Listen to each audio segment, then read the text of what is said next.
Hey guys, welcome to Peripheral Vision, and today we're taking a look at...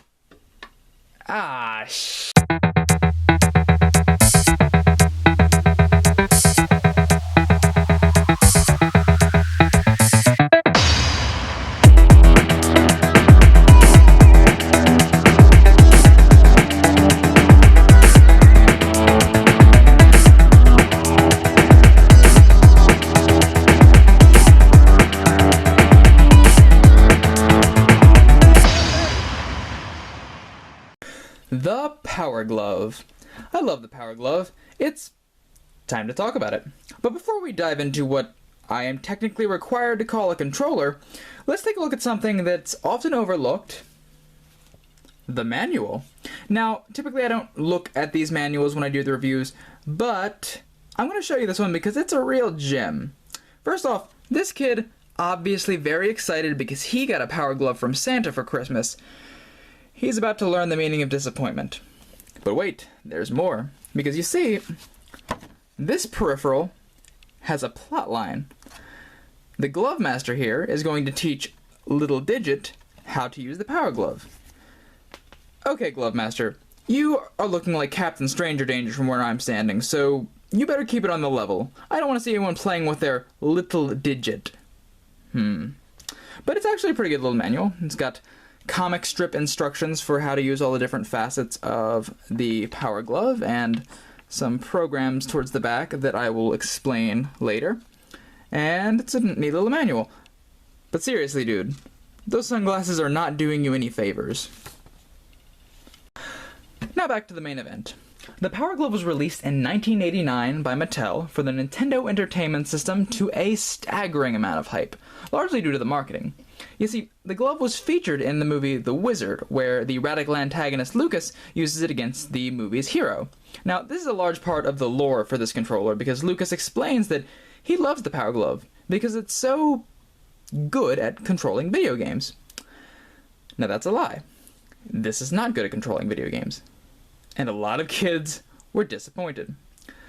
Now, unfortunately, I can't blame it all on the glove. You see, the Power Glove itself is actually incredibly complicated, and realistically, they shouldn't have expected to be able to pull it off on the Nintendo Entertainment System. It's just too complicated. It's actually based off of another accessory known as the Data Glove, which was used for computers and other instruments, which was using a lot more sophisticated technology. So the Power Glove's basically a knockoff of that design used on what at the time was considered a children's toy, so of course it was going to go wrong. Now, where Nintendo dropped the ball, they shouldn't have promoted it so much. Also, they should have known the limitations of the hardware, but the NES era was something that was kind of a wild west. There was a lot of weird stuff coming out, like the U-Force, the Konami Laser Scope. This was an inevitable thing. But let's get out of the history and take a look at what the thing actually does. You see, as you can probably expect, the glove controller is a glove with Velcro straps. Unstrap the thing. And put it on. There we go. That's the thing I like, a little good piece of design, is they have a little hole here to prevent you from sweating and obviously getting sweat inside the circuitry or something like that. Just a little bit of good design. One of the few pieces in here. And then you have to fold it over and Velcro strap. And you're set. You have yourself a Power Glove. But the Power Glove isn't the only piece of tech as far as the setup goes. You also have these large, unwieldy sensors. Now, the way that it works is these sensors actually hang off of your TV, and the connector for the glove is not an NES connector. This actually connects into this port. Now, with the Power Glove connected and the sensors on top of the TV, then you know it's working. I'm going to disconnect it because when they are wound up like this, it's kind of a pain to maneuver. But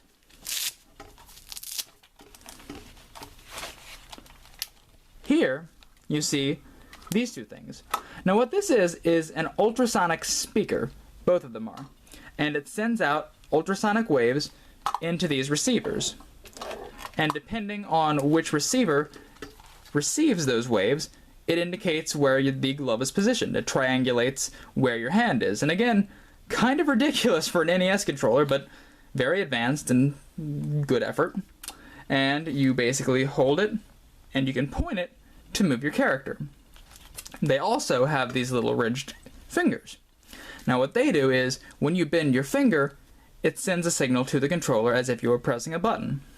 So, all in all, you control your character, or whatever it is, moving the glove and bending your fingers. Pretty cool concept, something very 80s, 90s sci-fi kind of deal. You also have the option, if you're lame, to turn it on its side and use this standard NES controller, which, just for the record, has very mushy buttons and doesn't feel good in your hands. Now, these program buttons, the function that they have is, for certain games, obviously you have different types of control schemes as far as how the glove would work. For Tetris or something, you wouldn't want it to work in the same way that you'd want it to work for Super Mario Bros. So, the way you do it is, you enter a code by entering a number combination, then press enter, and do a number of other things with the pad, and then it will be set for that control scheme. Now, if you remember when I was talking about the manual, that's what I was referring to. Those programs are the ones that tell you which number setup actually works for which game. So, now that we've gone over the rough aspects of what this is, I'm pretty sure I know what you want. You want to see me messing around with this thing actually on a game. So you know what? Let's try it out. Now before we try some games, I wanted to show you what the setup looks like when it's complete. You have these sensors on top, the glove connected to the sensors, and the sensors connected to the console.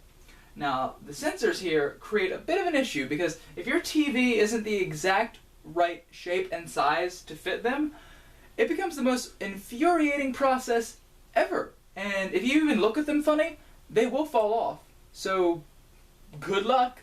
And my suggestion is duct tape them around. Unfortunately, I didn't have any duct tape, so let's hope it doesn't fall over. But that's pretty much everything with this. Game on. Here it is, guys. Super Mario Bros. With the Power Glove. And as you can see, Mario is spazzing out in the corner. And that's because I have not entered the correct program, which is 12. So program 12. Enter, enter. We will center the Power Glove right here. Do some clinches. There we go. And, okay, here we go. So you move to the right by moving the glove to the right. Move to the left by moving the glove to the left. And the jump does not seem to want to be responsive here, so that's a bit of a problem. Now, technically, the thumb should be the glove's jump button. So when I clench the thumb, it should naturally do that, and it will only do that if I use my other hand to force the thumb down. And that's great. That's great. So, but hey, at least my left hand is already up there because pointing this thing at the TV is exhausting. So I have to have my left hand supporting it there anyway, so I can just use it to forcibly push my thumb down to play the game. So physical pain in 2 different areas of my body, already covered, Power Glove. Way to go. So let's see if we can get over a pipe. Come on, just do it, man. Come on. I wanted to give you the benefit of the doubt here. Good, come on. Come on. Yes! No, don't hit the good.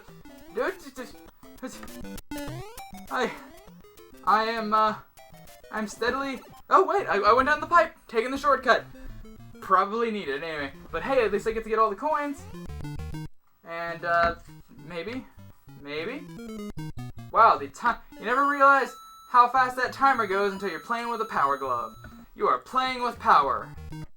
And if the pain on my wrist is any indication, eventually arthritis because of this stupid controller.